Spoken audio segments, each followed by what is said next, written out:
नमस्कार, स्वागत है आप सभी का। मैं हूं आपके साथ कुमार कुणाल धीरज। आप देख रहे हैं मुद्दा में आज बात करेंगे रोजगार पर छिड़ी सियासी जंग की। जी हां, सही सुना है आपने। उत्तर प्रदेश में एक बार फिर से रोजगार को लेकर सियासी जंग छिड़ सी गई है। दरअसल उत्तर प्रदेश में शिक्षक भर्ती को लेकर राज्य सरकार के आधिकारिक एक्स अकाउंट से एक जानकारी शेयर की गई, जिसके अनुसार राज्य में करीब 2 लाख शिक्षकों की भर्ती होगी। हालांकि बाद में इस पोस्ट को डिलीट कर दिया गया, जिसके बाद इस भर्ती को लेकर कई तरह की खबरें सामने आ रही हैं। इस मामले को लेकर अब कांग्रेस और समाजवादी पार्टी योगी सरकार पर हमलावर है। सपा प्रवक्ता फकरुल हसन चांद ने कहा कि बीजेपी के एजेंडे में नौकरी है ही नहीं, बीजेपी किसी को नौकरी नहीं देना चाहती है। पहले पीआर कंपनी से एक विज्ञापन निकलवा दिया जाता है, अखबारों में हेडलाइन दे दी जाती है, लाखों नौकरियां निकलेंगी इसके बारे में बता दिया जाता है, फिर वह सरकार द्वारा उससे ट्वीट भी किया जाता है और उसके बाद उस पोस्ट को डिलीट कर दिया जाता है। आज जिस तरह से नौकरी के पोस्ट को शेयर किया गया फिर उसे डिलीट कर दिया गया, तो यह दिखाता है कि बीजेपी के एजेंडे में न नौजवान है न नौकरी है।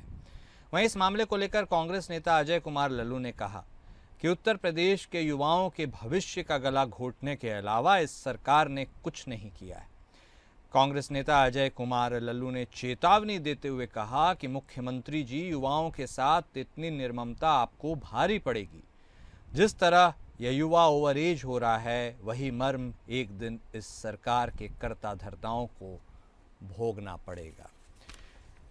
तो रोजगार पर सियासी जंग के बारे में हम आपको बता रहे हैं। 2 लाख शिक्षकों की भर्ती के मामले में एक ट्वीट किया जाता है सरकार की तरफ से और लोगों को, यानी जितने भी अभ्यर्थी हैं उनको आश्वासन दिया जाता है, एक सपना दिखाया सा जाता है और फिर एकाएक उस ट्वीट को ही डिलीट कर दिया जाता है, जो अपने आप में एक तरह से सस्पेंस और सवाल तो खड़ा कर ही देते हैं। आखिर क्या है यह सस्पेंस और कैसे होगा इसका निवारण, इसी के बारे में आज हम चर्चा भी करेंगे। हमारे साथ हमारे खास मेहमान जुड़ चुके हैं। हमारे साथ समाजवादी के पार्टी के तरफ से बतौर प्रवक्ता पूजा मिश्रा जी जुड़ी हैं, भारतीय जनता पार्टी के तरफ से बतौर प्रवक्ता शशिकांत तिवारी साहब जुड़े हैं, कांग्रेस पार्टी की तरफ से बतौर नेता वैभव भट्टा साहब भी जुड़ चुके हैं। आप सभी खास मेहमान का स्वागत है। सबसे पहले सरकार के तरफ से ट्वीट हुआ है, फिर उसे डिलीट किया गया है, इसलिए पक्ष तो पहले तिवारी साहब आपको रखना ही होगा। पहले पक्ष रख दीजिए, उसके बाद आपके पक्ष से लोग संतुष्ट होते हैं नहीं होते हैं, क्या कुछ निकल कर आता है, उसके बारे में बात करेंगे। ओपनिंग कमेंट आपसे। कैसे हो सकता है सर, मतलब देखिए, आप नौकरी दें या ना दें वो एक अलग मैटर है, लेकिन कम से कम युवाओं को इतने हसीन बड़े सपने दिखा दे जिससे उनके लगा कि उनकी ज़िंदगी जो है मझधार में फंसी है वो एक राह गति पकड़ ले, और उसके बाद आपने 1 मिनट में उसे डिलीट कर दिया। ये तो सर बहुत ज़्यादा नहीं हो गया, आपको लगता नहीं है? क्या कहना है, बताइए सर। नहीं, देखिए, उसमें सरकार तैयारी कर रही है और सरकार उस पर काम कर रही है और उसको भविष्य में वो सब भर्तियां होंगी। थोड़ा हो सकता है कि थोड़ा प्रीमेच्योर न्यूज आ गया है, तो लेकिन काम उस पर चल रहा है, सरकार गंभीरता से उस पर काम कर रही है और पुनः सबके सामने आएगा और ट्वीट पर भी आएगा और अखबारों में भी आएगा, पुनः आएगा, पूरा डिटेल के साथ आएगा। उस पर सरकार काम कर रही है। देखिए, रोजगार देने में ये सरकार हर चीज को प्राथमिकता पे लेके काम कर रही है। आपको रोजगार देने में, देखिए, किसी भी सरकार ने ऐसा कोई काम नहीं किया कि 70,000 से 75,000 बीसी सखी इस प्रदेश में रखे। बीसी सखी का कंसेप्ट दूसरी सरकारें जानती नहीं क्यों क्या होता है, तो बीसी सखी 75,000 रखेंगे।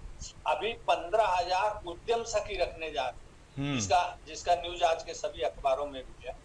15,000 उद्यम सखी रखने जा रहे हैं। कहीं वह भी तो डिलीट नहीं हो जाएगा तिवारी साहब? शिक्षकों पर भी जी, कहीं वह भी तो डिलीट नहीं हो जाएगा? जी, क्या प्रश्न दोहराइए। मैं बोल रहा हूँ, आपने उद्यम सखी वगैरह की बात कही है, वह भी अखबारों के बारे में आपने कहा है, कहीं वह भी तो डिलीट ना हो जाए इस वाले की तरह?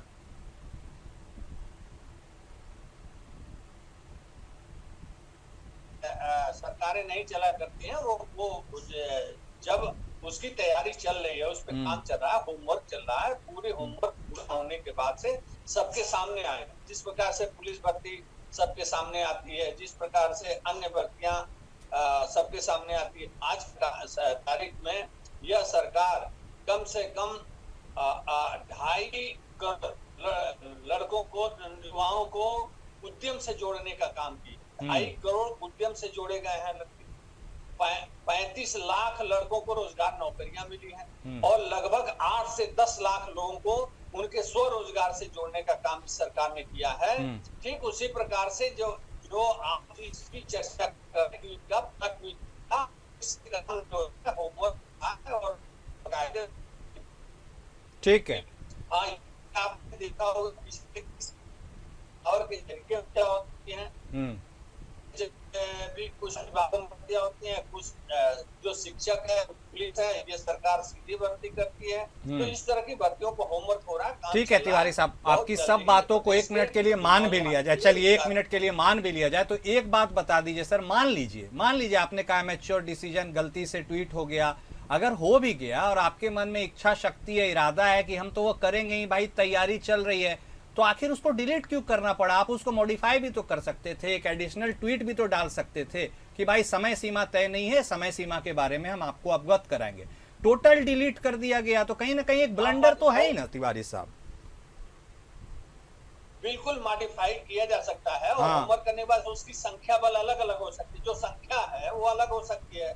इसलिए हो सकता है कि डिलीट करके नया संख्या लाया जाए, ठीक हो सकता है, कम हो ठीक है, संख्या में अंतर हो सकता है, तो उस पर होमवर्क होने के बाद ठीक है तिवारी साहब, ठीक है, ओके सर। पूजा मिश्रा जी, देखिए आपने सबसे पहले सरकार के तरफ से या फिर भाजपा नेता के प्रवक्ता तिवारी साहब, उनके तरफ से आपने सफाई सुन ली, आप इस सफाई से कन्विंस या संतुष्ट हैं? है तो क्यों, नहीं है तो क्यों, आप बताइए। कुणाल जी आपको नमस्कार और साथी श्रोताओं को भी मेरा नमस्कार। कुणाल जी, आपको पता होगा जब ये सरकार बनी तो 2018 में लास्ट जो है बोलिए।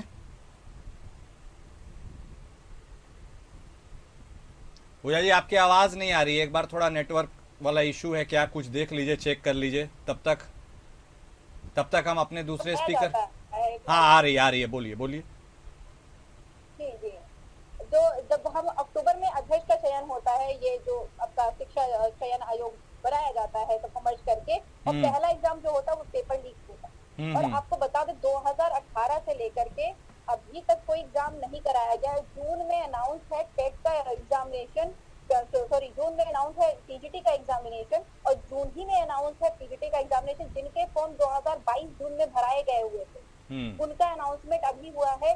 और टीजीटी का तो डेट एक बार पोस्टपोन हो चुका है। कुणाल जी, ये बहुत गौरतलब वाली बात है कि जो लोग जो है पीजीटी का एग्जाम दे रहे होंगे, वो टीजीटी का भी एग्जाम दे रहे होंगे, उनको समझ में नहीं आता कि वो तैयारी किस चीज का करें, क्योंकि जो शिक्षक भर्ती की तैयारी करता है वो सब चीजों के लिए एलिजिबल होता है, और अभी वो टीजीटी की तैयारी का रिस्क नहीं ले सकता है, क्योंकि किसी एक पे तैयारी करना पड़ेगा आपको, क्योंकि एग्जामिनेशन होगा कि नहीं होगा ये ही कंफर्म नहीं है। अभी आपने 1.9 लाख का जो है कहा कि हम शिक्षक भर्ती कराएंगे, फिर आपने जो है डिलीट कर दिया 5 घंटे के अंदर, और 1.39 लाख जो उसको तो आपने वैकेंसी तो बेसिक शिक्षा से रद्द ही कर दी। अभी भी बेसिक शिक्षा में 1.29 लाख जो है रिक्त पदे हैं, उन पे कोई चर्चा ही नहीं कर रहा। और पीजीटी का भी अभी कराया जाएगा कि नहीं कराया जाएगा, कहाँ मनसा है उसकी कुछ कहा ही नहीं रखता, और कराते हो तो पेपर लीक नहीं होगा इसकी कोई गारंटी नहीं है। ये कहना कि हम इस पे काम कर रहे हैं और वो धरातल पे दिखना, जो छात्र इसकी तैयारी करते थे वो फ्रस्ट्रेटेड हो चुके हुए हैं, उनको समझ में नहीं आ रहा है कि वो एग्जाम दे तो दे किस चीज का। मैंने भी पीजीटी का फॉर्म भरा था 2022 जून में, और अब मुझे लगा मैं तो नहीं अपियर करूंगी। हम लोग यहाँ पे छात्र हैं, सारे डिस्कशन चल रही थी, जब जैसे ये ट्वीट जो है डिलीट की गई हुई है कुणाल जी, तो वैसे ही कॉलेज में, वर्तमान में भी मैं कॉलेज में ही हूँ, हम लोग यहाँ पे यही डिस्कशन कर रहे थे। और 69,000 से भूल ही नहीं सकते, यहाँ पे जो अभ्यर्थी यहाँ पे अभी जो पीएचडी कर रहे हैं उसमें बहुत सारे ऐसे थे कि जो इसमें धांधली होने की वजह से वो 69,000 शिक्षक भर्ती से बाहर हो गए। और अब जो आपने भर्ती कर रखी हुई है ना 69,000 की, उनमें भी आप कह रहे हैं कि जब कट ऑफ आया था उसके बाद में जिन्होंने डिग्री ली हुई है उनकी नौकरियां जाएंगी। आपके धांधली के चक्कर में ये जो युवा है उनका जिंदगी बर्बाद हो रहा है। आप कल्पना करिए कि 2018 में उनकी एज कितनी रही होगी, 2025 में उनकी एज कितनी हो रखी हुई है, और वही एक भर्ती को लेकर के उनकी जिंदगी बर्बाद हो रही है। और सरकार कह रही है कि हम जो है पोस्ट कर दिए, डिलीट कर दिए, फिर उस पे कार्य होगा, फिर आयोग का गठन होगा, फिर देखा जाएगा तब Absolutely. नहीं, देखा वो बात तो जाएगा। है। उनकी कल्पना करिए कि कैसे होगा। जितनी बात आपका पेपर लीक हुआ था, तो मैं इलाहाबाद की बता दूं, इलाहाबाद में सिर्फ इलाहाबाद के लगभग 4 छात्रों ने आत्महत्या की थी, क्योंकि उनको समझ में नहीं आया कि अब क्या करेंगे। उनको लग रहा था कि यही एक मौका है, हमें पूरी जिंदगी अपनी दे रखी हुई है, इसमें निकल जाना चाहिए। और अगर सरकार उसी तरीके से जो है निराशावादी रवैया अपनाया रहेगी, तो ये नौजवान करेंगे क्या? मुझे लगता है सड़कों पे आंदोलन चालू होने वाला है, सड़कों पे आंदोलन ठीक। आ रही है और आज से चालू हो जाएगा। सरकार का रवैया उदासीन है, नहीं है क्या है, लेकिन इस तरह के व्यवहार से कहीं ना कहीं जो अभ्यर्थी हैं उनके मनोभाव पर गहरा असर तो पड़ता ही है। वैभव भट्टा साहब, आपने भी सरकार के तरफ से बीजेपी प्रवक्ता का पक्ष सुना, आप उससे कितने संतुष्ट हैं, नहीं संतुष्ट हैं? क्योंकि अब यह भी बात निकल कर सामने आ रही है, आप लोग कहते हैं कि ना सरकार को नौजवान की चिंता है, न रोजगार की चिंता है, और कहीं ना कहीं एक इस गैप से किसी को नुकसान है तो केवल और केवल युवाओं को। आप क्या कह रहे हैं सर? सभी को मेरा नमस्कार। नमस्कार। देखिए, मुख्य जो बिंदु है, जो आंकड़े हैं, वो हमारे साथी प्रवक्ता सपा की पूजा मिश्रा जी ने बता दिए है। जी जी। उन्हें दोहराने का कोई मतलब नहीं है। मुझे सिर्फ ये कहना है कि एक्चुअली में सरकार के पास कोई गाइडलाइन या कोई रोड मैप है ही नहीं। ये मतलब आपको लगता है कि सरकार केवल कोरा आश्वासन देती है, कुछ नहीं है? अरे मैं आपको पूरी चीज बता रहा हूँ। हाँ, कि सरकार एक्चुअली में मिसगाइडेड मिसाइल की तरह हो गई है। हाँ। इसे यही नहीं पता कि इसे टारगेट कहाँ है इसका। कभी खुद पे गिर जाती है, कभी कहीं भी गिर जाती है। अच्छा, अब रही बात, इन्हें खुद नहीं पता होता। जैसे कि आपने देखा होगा, नोटबंदी के समय हमारे फाइनेंस मिनिस्टर को नहीं पता था कि नोटबंदी हो गई है। जीएसटी क्या है वो अभी तक हमारे फाइनेंस मिनिस्टर को नहीं पता। तो इन लोगों को पता ही नहीं होता इन्हें करना क्या है। अब मैं तो ये मानता हूँ शायद ऐसा हुआ होगा कि ये जो लॉलीपॉप इन्होंने बिहार में देना होगा, वो गलती से इनके आकाओं ने यूपी में ट्रांसफर कर दिया। जब किसी ने इन्हें बताया होगा तो इन्होंने डिलीट कर दिया। ये इंटरेस्टिंग बोला ये आपने। हाँ। लॉलीपॉप इन्हें वहां देना होगा। तो इनके पास एक्चुअली में ना इनके पास किसान के लिए कुछ है, ना इनके लिए जवान के लिए कुछ है, और ना ही इनके पास बेरोजगारों के लिए रोजगार के लिए कुछ है। क्योंकि अगर इनकी नीयत होती रोजगार देने की, तो हमारे बच्चे, हमारे भाई, हमारी बहनें सड़कों पर लाठियां नहीं खा रहे होते इन्हीं की पुलिस से। वो भी अपना रोजगार, अपना हक मांग रहे हैं। वैभव साहब, आप खड़े हैं ना अभ्यर्थियों के साथ, आप भी तो स्टेटमेंट दे रहे हैं। मान लीजिए आप कह रहे हैं कि सरकार कुछ नहीं करना चाहती है, आप सरकार से इन चीजों को सुनिश्चित करने के लिए आप क्या कर रहे हैं? आप सड़क पर उतर रहे हैं, आप अभ्यर्थियों के साथ खड़े होने के लिए आप क्या कर रहे हैं, या केवल सवाल पूछ के चुपचाप बैठ जाना? आप ये बताइए, देश में कांग्रेस के अलावा कोई सड़क पर है? आप ये बताइए। हाँ। हम ही लोग हर चीज का सवाल पूछते हैं। हाँ। हम ही लोग हर चीज का विरोध कर रहे हैं, और उसके बाद मीडिया भी सिर्फ सवाल भी हम ही से पूछती है, जबकि सवाल पूछा जाना चाहिए सरकार से। हम पूछ तो रहे हैं, लेकिन आप भी तो बताइए, सरकार पर दबाव बनाने के लिए आप क्या कुछ करिएगा ताकि अभ्यर्थियों के हक में जो है उनकी हकमारी ना हो सके? आप क्या कीजिए? हम सरकार पर दबाव नहीं बनाना चाहते। हम लोग कोई दुश्मन नहीं है। सरकार सोचती है कि विपक्ष उनका दुश्मन है, हम उनके दुश्मन नहीं है। हम सिर्फ आपसे ये कहना चाहते हैं कि हम आपके साथ खड़े, पर कुछ करो तो आप। सिर्फ बातें बातें बातें, बिजली की समस्या, पानी की समस्या, महंगाई की समस्या, रोजगार की समस्या, मणिपुर की समस्या, कोई एक समस्या हो तो दबाव बनाए। आप सोचिए ना, आप कल्पना कीजिए कि मतलब टोटल इंफ्रास्ट्रक्चर फेल है इनका, और बातें इन्हें ये करती है 8 लाख, 10 लाख, 12 लाख, हमने 2 करोड़ नौकरियां।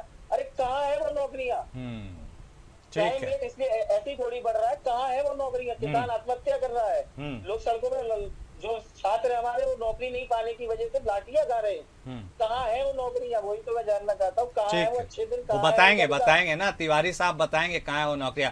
तिवारी साहब देखिए, इससे बेहतरीन विपक्ष तो आपको मिल ही नहीं सकता है। कह रहे हैं कि हम तो सरकार पर दबाव ही नहीं डाल रहे हैं, हम तो उनके दोस्त के तरह खड़े हैं, उनको समझाने बताने के लिए खड़े हैं। आप उनकी सुनते ही नहीं है। सबसे पहला तो यह बात है, सुनते नहीं है तो करिएगा क्या और कैसे आप उनको रोजगार दीजिएगा? हाँ बोलिए। सॉरी, मैं बीच में बोल रहा हूँ। विपक्ष की मत सुनिए। हाँ। और आप अपने जनता की तो सुनिए, उनकी तो सुनिए जिन्होंने आपको वोट दिए हैं। जनता की आवाज तो आप भी हैं, आप आवाज उठा ही नहीं रहे हैं, आप दोस्ताना रवैया खेल रहे हैं। तिवारी साहब बोलिए। बिल्कुल दोस्ताना। तिवारी साहब, आवाज जा रही है आपके पास, बोलना आप ही को है सर। हाँ, आवाज मिली आपको? हाँ, कह रहे हैं कि कब, भट्टा साहब बोल रहे हैं कांग्रेस के तरफ से, कब आप रोजगार दीजिएगा? इतना आप आश्वासन किए, वादा किए, हम आपके साथ खड़े हैं, विपक्ष सामंजस्यता के साथ काम करना चाहता है, आप जनता की तो सुनिए, कम से कम कुछ कीजिए, यह उनका सवाल है। तिवारी साहब। बिल्कुल बिल्कुल बिल्कुल, देखिए हमारी सरकार की जिम्मेदारी भी है और प्राथमिकता भी है कि हम नौजवानों को रोजगार दें, लेकिन सबको सरकारी नौकरी नहीं दिया जा सकता, इसलिए हम दूसरी योजनाओं पर भी काम करते हैं, स्वरोजगार पर भी काम करते हैं। यही इसीलिए मुख्यमंत्री युवा उद्यमी योजना से आज की तारीख में नौजवान लाभान्वित हो रहे हैं, मुद्रा लोन से नौजवान लाभान्वित हो रहे हैं। हमने हर सेक्टर को, व्यापारी सेक्टर को और यहाँ तक कि रेहड़ी पटरी वालों को भी लोन दे करके, मुद्रा लोन दे करके हम उनके रोजगार की चिंता करते हैं। हम सबको आज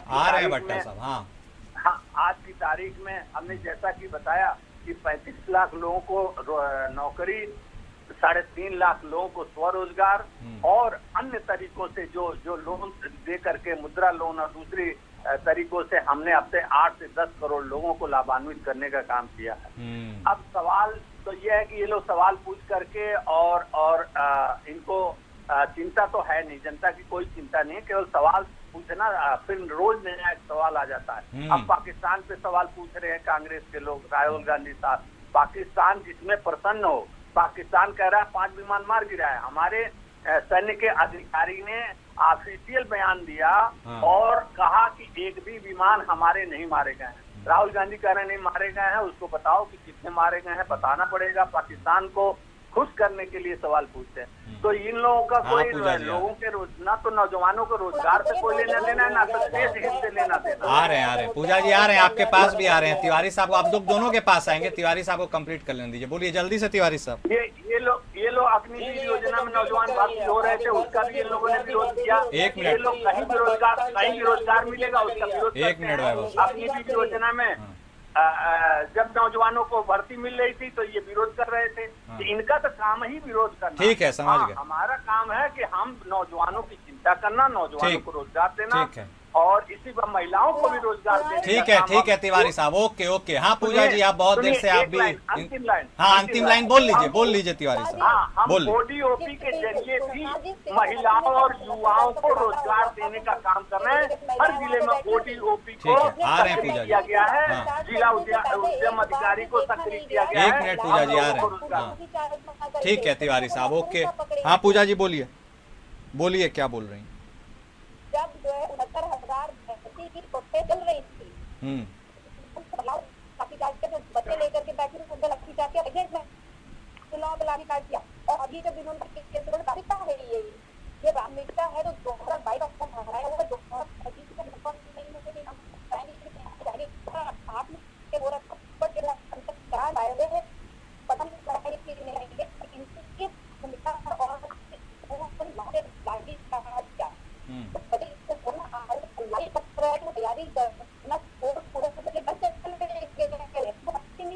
एग्जाम होगा कि नहीं होगा। घर वालों ने इसके ऊपर से हाथ खड़े कर लिए हुए हैं कि तुम्हारा सुपर टेट का एग्जाम होगा नहीं। उन्होंने क्या किया कि टेट पहले होता था 1 साल के लिए वैलिड, उन्होंने कहा कि अब 1 साल के लिए नहीं, हमेशा रखें। आजीवन वैलिड करे रहेंगे क्या? जिंदगी बर्बाद करेंगे सबसे, आजीवन वो वैलिड लेके करेंगे क्या? आप 1 ही साल करे रहिए, कराइए 1 साल में जो सुपर टेट। लेकिन हम लोग बस में जान रहे होते, छात्राओं को घर वाले घर बुला लिए, शादी कर दिए, उनकी जिंदगी आपकी वजह से खराब हो गई। उनकी प्रतिभा थी, आप कह रहे सरकारी नौकरी आप नहीं दे सकते सबको, पर जो वैकेंट सीटें उन पे तो कराइए, जो रेगुलर वैकेंसी आती है आप उसको तो कंप्लीट कराइए। आपकी मनसा ही नहीं है, आप कराना नहीं चाहते हैं, आप लगातार रद्द करते चले जा रहे हैं जो पद है। और आप कह रहे हैं आपको जो है छात्रों की चिंता है। वो कह रहे हैं कि विपक्ष का काम विरोध करना है, विपक्ष तो केवल विरोध ही करता है, हम जो कर रहे हैं उसे दिखता ही नहीं। देखिए ये दिखना चाहिए ना। कौन सी शिक्षक भर्ती उन्होंने कंप्लीट करा ली, बता दें। कौन सी शिक्षक भर्ती? जब इनके जो है प्रदीप जी थे बेसिक शिक्षा मंत्री, तो उन्होंने सरकार बनते कहा था कि 5 लाख जो है वैकेंट सीटें हैं बेसिक शिक्षा में, और 5 साल में और वैकेंट होगी, उसके बाद में 3 साल और हो गया। आप सोचिए कि कितनी वैकेंट सीटें हो गई होंगी अगर उस आंकड़े के तहत हम जाते हैं। और भर्ती क्या हुई? 0। और इसका मतलब शिक्षा का स्तर भी तो गिर रहा होगा। जब आप शिक्षक भर्ती करा ही नहीं रहे हैं तो शिक्षक कहाँ से शिक्षा दे रहा होगा? शिक्षक और जो है छात्र अनुपात क्या होंगे? और जो ये नौजवान है जिसका करियर आपने बर्बाद कर दिया, 69,000 की भर्ती अब तक अटकी हुई, और जो बेचारे कार्यरत है तो जानी है, ये दे नहीं रहे हैं, चली और जा रही है, और अकाउंटेबिलिटी लेना नहीं चाहते हैं। ये छात्र फिर आंदोलन रखोगे, उनको हो सकता है कि ये फिर कहें जो समाजवादी पार्टी के कार्यकर्ता है, लेकिन वो सड़क पे आएंगे अपने अधिकारों के लिए। पूजा जी मैं ये भी समझना चाह रहा हूँ, देखिए आप तो युवाओं की बात कर रही हैं, लेकिन हमारे देश में युवा बहुसंख्यक हैं, अच्छी खासी संख्या में वो वोट भी देते हैं, वोट बीजेपी के पक्ष में जाता है, तो क्या युवाओं को खुद अपने भविष्य की चिंता नहीं है क्या वह यह नहीं जानना समझना चाहते सरकार क्या करेंगे? और यदि ऐसा है तो फिर वोट कैसे जा रहा है? क्योंकि बहुमत से तो भारतीय जनता पार्टी जीतती है, इसका मतलब ऑल इज गुड। तो कुणाल जी देखिए, अभी 2027 का चुनाव अगर आपको दिखेगा, और ये युवाओं ने नहीं दिया होगा। हाँ। तभी तो हम लोग प्रश्न उठाते हैं ना। हाँ। युवाओं का उठाते, जब आपको लगता है कि जिनको आपने जो है 5 साल से प्रताड़ित करके रखा हुआ है वो आपको वोट देगा, जिनके ऊपर आपने लाठीचार्ज कराया हुआ वो आपको वोट देगा, जिन बहनों को जो है, अरे आपने तस्वीरें आपने देखी होंगी, कल उसकी डिस्कशन नहीं किया जा सकता है, जिस तरीके से लाठीचार्ज कराया गया, जिस तरीके से उनको उठा करके जेल में भेजा गया, जिस तरीके से उनके ऊपर किया, वो तो अभ्यर्थी थे, उनको प्रोटेस्ट करने का अधिकार नहीं, उनको इको गार्डन तक में बैठने नहीं दिया जा रहा था कि आप यहाँ पे बैठ सकते हो, और तो संख्या बढ़ती चली जाती है। इतने लोगों को आपने बेरोजगार कर दिया हुआ है। ये सरकार मल्टी पहला कार्य करती है। पहला कार्य क्या करती है? 1.36 लाख जो होते शिक्षा में, तो जिनको जो है परमानेंट की होती है हमारी सरकार, उनको पहले बाहर का रास्ता दिखाती है, या बाहर जाओ। उसके बाद में जो पद होते हैं उनको पद को रद्द करती है, और जिनकी मनसा नहीं है, और ये छात्र हम ठीक करते हैं, समझ गए, आंदोलन रद्द है, और आगे भी आंदोलन करेंगे, समाजवादी पार्टी उनके साथ में खड़ी रहेगी। ओके, आंदोलन करिएगा, साथ में खड़े विपक्ष के साथ। अब वैभव जी, आप आंकड़े मांग रहे थे, सरकार क्या कर रही है, रोजगार क्या दे रहे हैं? देखिए तिवारी साहब ने बहुत साफ गोई से कह दिया है, रोजगार का मतलब केवल सरकारी नौकरी नहीं है, स्वरोजगार की तरफ इशारा है, उद्यमी बनाने के। चल आप इससे आप बोलिए। मैंने इनके पॉइंट्स नोट किए, बोलिए। माननीय तिवारी जी के पॉइंट्स नोट किए। पहला इन्होंने जो ये बताया था कि मुद्रा लोन, हाँ, तो मुद्रा लोन पे आ जाते हो, किसी भी तरह के लोन पे आ जाते हैं। आप स्वयं कल एक फाइल लेके किसी भी सरकारी बैंक में जाइएगा और देखिएगा कि आपकी कितनी प्रताड़ना हो रही है उस बैंक के अंदर उस लोन को पाने के लिए, और अगर वो लोन आपको मिल रहा है तो आपको कितना % कमीशन देना पड़ रहा है वहाँ पे, क्योंकि अफसरशाही इस सरकार में जितनी हावी थी है आज तक कभी नहीं हो पाई, किसी की कोई सुनवाई नहीं है। अब आते दूसरी बात, इन्होंने कहा रेडी पटरी, तो रेडी पटरी वालों के लिए हम रोज टीवी पे देखते हैं कि कभी इलाहाबाद में, कभी कानपुर में, कभी झांसी में, कभी औरैया में, कभी एटा में बुलडोजर आता है और बेचारे गरीब लोगों को अतिक्रमण के नाम पर सब उजाड़ के चला जाता है। तो रेडी पटरी आप फेसबुक ट्विटर पे तो जरूर बोलते हैं कि आपने बहुत कुछ किया, लेकिन जमीनी हकीकत क्या है वो आपके सामने है। और अब आपने कहा इनको वोट मिलते हैं, तो वोट की स्थिति तो अब आप ये समझिए ना कि जब वोटर लिस्ट पूरी मैनेज करके आप चुनाव करा रहे हैं, जो कि राहुल जी ने भी अभी कहा था, और उसका उदाहरण भी है कि मैंने खुद मैंने ये महसूस किया है कि जब हम वोटिंग के दिन बूथ पे बैठते हैं तो कई लोग जिनके पास ration card, Aadhaar card, voter card, PAN card सब कुछ होता है, लेकिन उनका नाम वोटर लिस्ट से गायब होता है, और वो एक खास समुदाय के लोग होते हैं। वो इनके जो वोटर हैं, इनके जो लोग हैं वो नहीं होते हैं, वो एक खास समुदाय के लोग होते हैं जिनका नाम इन्होंने राजनीतिक जिंदगी, इनकी जो सोच है उसकी तरह से निकाल रखा है, तो इसलिए इनका सरकार बन जाती है। ठीक है। अब आते हैं अपन इनके लिए एक मुद्दा और बोला, पाकिस्तान वाला। आप और हम सब लोग अपने स्कूल लाइफ और कॉलेज लाइफ से बाहर निकले हुए हैं, कभी ना कभी हम स्कूल में, कॉलेज में हम लोग की भी लड़ाई हुआ होंगी, लोगों से दोस्ती भी होती है, लड़ाई झगड़ा भी होता है।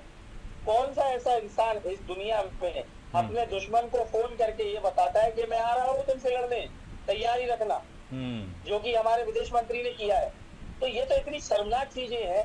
और सबसे बड़ी बात क्या है कि आप देखिए आज मुद्दा क्या है, आज मुद्दा अपन जो आज हमारा डिबेट का टॉपिक है वो है रोजगार और शिक्षक भर्ती, लेकिन कहीं ना कहीं तो पाकिस्तान की एंट्री करा दी गई, अब उसमें चीन की एंट्री करा देंगे, तो अपने हिंदू मुस्लिम लेके आ जाएंगे, क्योंकि कोई गाइडलाइन, कोई रोड मैप ही नहीं है। मिसगाइडेड मिसाइल हो चुके हैं भाजपा के सब लोग।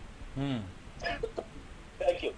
ठीक है, समझ लिए, सुन लिए लोगों ने आप तीनों प्रवक्ताओं को, आपने अपनी अपनी विचारधाराओं को सबके सामने रखा है। समझने जानने की यह ज़रूरत है कि आखिर अब सरकार ने जो किया है उसमें सुधार कैसे किया जाता है और आगे की राह कितनी आसान की जाती है। बहुत धन्यवाद आप तीनों खास मेहमान का हमारे साथ जुड़ने के लिए और अपने अपने विचार जनता के सामने रखने के लिए। मुद्दा में अभी के लिए बस इतना ही। नमस्कार।